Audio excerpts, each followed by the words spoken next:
మహాగణాధిపతయే నమః. ఓం గురుభ్యో నమః. ఓం శ్రీమాత్రే నమః. రిట్రోగ్రేషన్ అసలు మనకి ఎప్పటి నుంచి ఉంది, దాని మూలంగా ప్రతి లగ్నానికి, ద్వాదశ లగ్నాలు లేదా లగ్నం తెలియని వారి రాశి వారికి ఎటువంటి ఫలితాలు జరగనున్నాయి, అది ముఖ్యంగా జూలై 13వ తేదీ నుంచి నవంబర్ 28వ తేదీ వరకు ఈ శని వక్ర త్యాగం అంటే వక్ర గతిలోకి వెళ్తాడు. వక్ర త్యాగం జూలై 28వ తేదీ తర్వాత వక్ర త్యాగం అవుతుంది. దీని మూలంగా ఎవరెవరికి ఇప్పుడు చూడండి, కొంతమంది ఇప్పుడు మేషం వారు ఉన్నారు, ఏలినాడు శని ప్రభావం తగ్గుతుంటుంది. అదేవిధంగా సింహం వారికి అష్టమ శని ప్రభావం తగ్గడం, ఈ ధనస్సు వారికి అర్ధాష్టమ శని ప్రభావం తగ్గడం. దానివల్ల తగ్గడం వల్ల కలిగే ఫలితాలు ఏమిటి, మీ పర్సనల్ చార్ట్లో అది ఏ భావం అయినందుకు ఎటువంటి ఫలితాలు వస్తాయి అనేటువంటి అంశాలు చెప్తుంది నేనైనప్పటికీ కూడా చెప్పిస్తుంది సాక్షాత్ లలిత అమ్మవారిగా భావిస్తూ ఒక్కొక్కటిగా తెలుసుకుందాం. సింహలగ్నము, సింహరాశి. సింహం వారికి ప్రస్తుతం మీకు లగ్నంలో కుజుడు కేతు ఉన్నాడు. అది కొంచెం స్ట్రెస్ని, వేడి కురుపుల్ని, కొంతమందికి ఫేస్ మీద చిన్న వేడి కురుపులు రావడము, లేకపోతే హీట్ జనరేట్ అవ్వడము, కొంచెం శక్తిహీనంగా అవ్వడం, ఒక రకంగా చెప్పాలంటే మీకు ఉపాసనా సంబంధంగా కలిసి రావడం, ఇట్లాంటివన్నీ ఉంటాయి. కాకపోతే ఇక్కడ శని వక్రగతి అనేటువంటిది అష్టమం నుంచి సప్తమం వైపు మారుతుంది, తిరుగుతున్నాడు శని. అంటే వక్రత్యాగం, దాన్ని తిరగడం అంటే శని నిజంగా తిరగడు, ఈ రొటేషన్లో, ఈ సర్క్యులేషన్లో అది అలా తిరిగినట్టుగా చూపిస్తూ ఉంటుంది. దాని ప్రభావం వెనక రాసుల మీద పడుతూ ఉంటుంది. కాబట్టి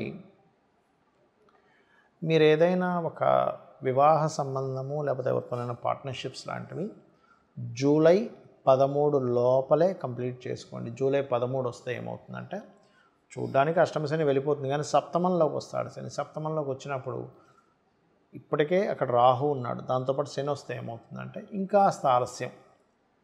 అంటే వివాహ నిర్ణయాలు కావచ్చు, ఎవరితోనైనా పార్ట్నర్షిప్లో ఏదైనా ప్రారంభిద్దాం అనుకోవడం కావచ్చు, కొంత సామాజిక సంబంధించినటువంటి అంశాల్లోని, లేదా మీకు మీ జీవిత భాగస్వామి విషయంలో అనవసరమైన డిస్ప్యూట్స్, పార్ట్నర్స్ మధ్య డిస్ప్యూట్స్ ఎక్కువగా ఇస్తూ ఉంటాడు ఈ యొక్క సింహలగ్నము లేదా సింహరాశి వారికి. ఈ కుజుడు కేతువు కలిసి లగ్నంలో ఉండి సప్తమంలో రాహు ఉంటూ శని రావడం వల్ల. కాబట్టి నన్ను అడిగితే ఈ వక్రంలో ఉన్నప్పుడు ఎట్టి పరిస్థితుల్లో పార్ట్నర్షిప్స్తోని, జీవిత భాగస్వామి ఆరోగ్యం విషయంలోని, జీవిత భాగస్వామితో అనవసరంగా డిస్ప్యూట్స్ వస్తాయనుకునేటువంటి అంశాల్లోని కొంత జాగ్రత్తగా ఉండడం మంచిది. ఇక ఈ వక్రత్యాగం వల్ల ముఖ్యంగా, అంటే వక్రగతి వల్ల, వక్రత్యాగం 28 నవంబర్ నుంచి అవుతుంది. ఈ వక్రగతి వల్ల బిజినెస్ ఇంప్రూవ్మెంట్స్ కూడా కలుగుతాయండి, అందులో ఎటువంటి సందేహం లేదు. వ్యాపార అభివృద్ధి, వ్యాపారంలో లాభాలు కూడా తెచ్చిపెడుతుంది, గుర్తుపెట్టుకోండి. అయితే ఇది కొంచెం అష్టమ శని ప్రభావం కూడా తగ్గుతున్నందుకు గతంలో పడినటువంటి కొన్ని నిందలు, కొంత ఆలస్యం అవుతున్నటువంటివి కొంతవరకు మీకు కంట్రోల్ అవుతాయని చెప్పుకోవచ్చు. ఇక మీకు ఈ కుజుడు 28వ తేదీ తర్వాత కన్యారాశి ధనస్థానంలోకి వెళ్ళి అక్కడ ఒక 45 రోజుల పాటు ఉంటాడు. ఆ 45 రోజులు మాత్రం కొంచెం మీరు ఎవరికైనా భూ సంబంధించిన విషయంలో, ఎవరితోనైనా పార్ట్నర్షిప్ చేసే విషయంలో కానివ్వండి, భూ సంబంధించిన విషయంలో, కొంత ఫైనాన్స్ రిలేటెడ్ సంబంధించిన విషయాల్లో కొంచెం ఖచ్చితంగా ఉండాలి. లేకపోతే దానివల్లే అనవసరంగా ఇక్కడ ఈ వక్రత్యాగం, వక్రగతి వల్ల ఎటువంటి ఫలితాలు వస్తాయి, దేశకాల సంబంధంగా చూసుకుంటే, ఇప్పుడు ఏదైతే రకరకాల యుద్ధాలని, రకరకాల ఇబ్బందులు ఏవైతే పడుతున్నారో, జన నష్టం ఎంతైతే జరుగుతుందో ఈ వక్రత్వం వల్ల జన నష్టం కొంత తగ్గుతుంది, గుర్తుపెట్టుకోండి, కొంతవరకు తగ్గుతుంది. బట్ ఇక్కడ ఏంటంటే శని ఎంత మీకు గురువు రాశుల్లోంచి వక్రించినా కొంత ఇస్తూ ఉంటాడు జీవరాశులు అయినటువంటి దానివల్ల.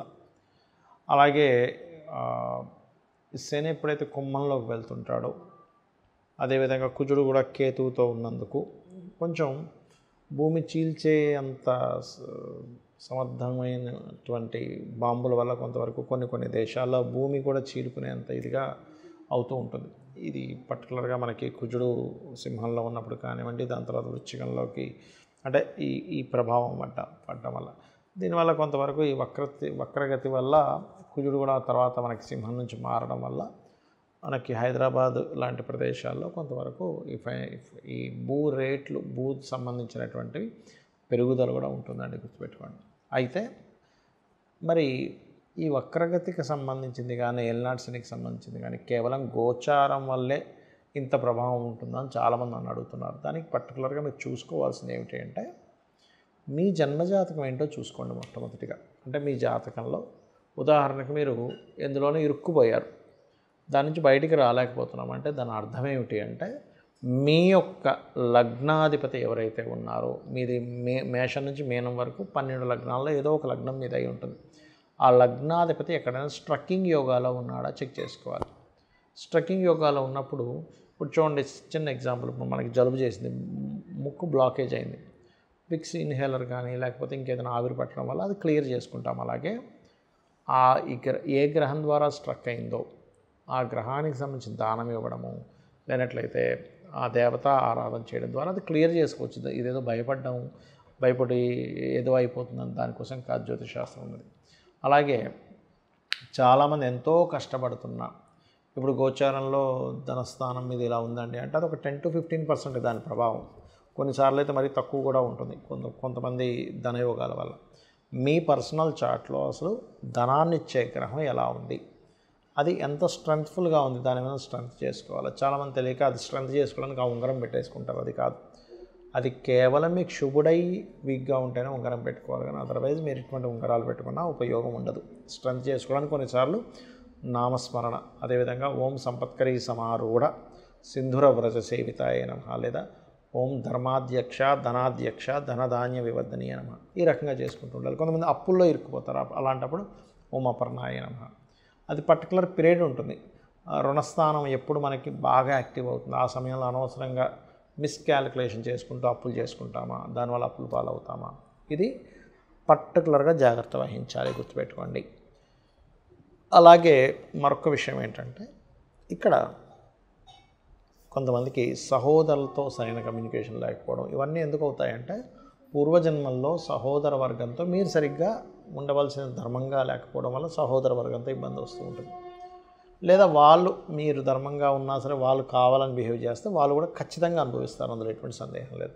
అలాగే ఎప్పుడు నిర్ణయం తీసుకోవాలి, ఏ సమయాల్లో జాగ్రత్తగా ఉండాలి, అది గోచారం ఎంత చెప్తుందో మన పర్సనల్ చార్ట్ కూడా నిర్ణయాలు ఏ నెలల్లో తీసుకోవాలి, ఏ నెలల్లో తీసుకోవద్దు. చాలామంది నిర్ణయం తీసుకునే సమయం, నిర్ణయం తీసుకునే హోరా, నిర్ణయం తీసుకునేటువంటి మంత్ చాలా జాగ్రత్తగా దాన్ని అర్థం చేసుకుంటూ ఉండాలి ఏదైనా ప్రారంభించేటువంటి విషయాల్లో.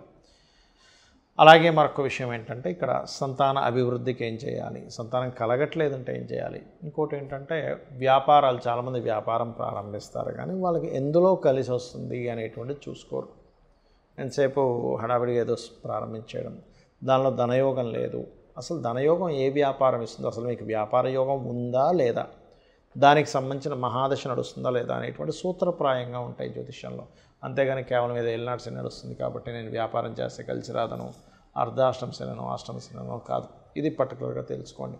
అలాగే వివాహ సమయం దగ్గర నుంచి, ఇన్వెస్ట్మెంట్స్ సంబంధించిన విషయాల దగ్గర నుంచి, విదేశాలకు వెళ్ళేటువంటి అంశాల దగ్గర నుంచి అన్నీ కూడా మీ జన్మజాతకంలో పర్టికులర్ మహాదశ ఏ రూపంలో మీకు యోగాన్ని ఇస్తుంది, ఇది రైట్ టైమా కాదా వివాహం చేసుకోవడానికి, ఇది రైట్ టైమా కాదా పార్ట్నర్షిప్ చేయడానికి, మీకు అసలు మీ జన్మజాతకంలో పార్ట్నర్షిప్ చేసే యోగం ఉందా లేదా, ఇప్పుడు ఇన్వెస్ట్మెంట్ చేయడం కరెక్టా కాదా, విదేశాలకు వెళ్ళడం కరెక్టా కాదా, గోచారం ఎంతవరకు అనుకూలిస్తుంది. కానీ లేదండి నాకు డిజైర్ ఉంది, అలాంటప్పుడు మీరు ఎటువంటి చిన్న చిన్న పరిహారాలు, ఏదో పెద్ద వేలు లక్షలు ఖర్చు పెట్టి పూజలు చేయాల్సిన అవసరం లేదు. చిన్న నామస్మరణ రోజు కూర్చొని ఒక అరగంట 40 నిమిషాలు కూర్చొని చేయడం వల్ల అది మీకు బలాన్ని ఇస్తుంది. మీకు ఆ సిచ్యువేషన్ హ్యాండిల్ చేసేటువంటి శక్తిని అమ్మవారు ఇస్తుంది. ఆ రకంగా మీరు ఎప్పుడైనా సరే గుర్తుపెట్టుకోండి, మీ జన్మజాతకంలో ఉండేటువంటి ప్లానటరీ పొజిషన్స్ ఎలా ఉన్నాయి, అది ఎంత స్ట్రెంగ్త్ కలిగి ఉన్నాయి చూడండి. ఇప్పుడు మనలో ఉండేటువంటి స్ట్రెంగ్త్ ఏంటో తెలుసుకుంటాం. నాకు బాగా స్కిల్స్, రైటింగ్ స్కిల్స్ ఉన్నాయంటారు, కొంతమంది సింగింగ్ స్కిల్స్ అంటారు, మరి కొంతమందికి అకల్ట్గా ఏదైనా ప్రిడిక్ట్ చేసే స్కిల్స్ ఉంటాయి, మరి ఒక్కొక్క రకంగా కొంతమంది స్కిల్స్ ఉంటాయి. బైక్ బాగా నడుపుతారు, కారు బాగా నడుపుతారు. అది ఎలాగో మీ పర్సనల్ చార్ట్లో కూడా మీ జాతక చక్రంలో ఉండేటువంటి గ్రహాలు ఎలా ఉన్నాయనేటువంటిది చూసుకోవాలి. ఆ రకంగా ఆ బలాన్ని, దాన్ని సంబంధంగా ప్రయత్నాలు చేయడం ద్వారా సక్సెస్ రావడము, ఏది బలహీనంగా ఉందో దానికి సంబంధించిన రెమెడీ చేయడం ద్వారా ఖచ్చితంగా మీకు బాగుంటుంది. దీంతోపాటు జాతకం లేదు అనుకునేవారు ఏమీ ఇబ్బంది పడకుండా చక్కగా అమ్మవారి ఆరాధన నిత్యము చేయడం ద్వారా ఖచ్చితంగా మీ యొక్క జీవితం అమ్మవారే చూసుకుంటుంది. శ్రీమాత్రే నమః.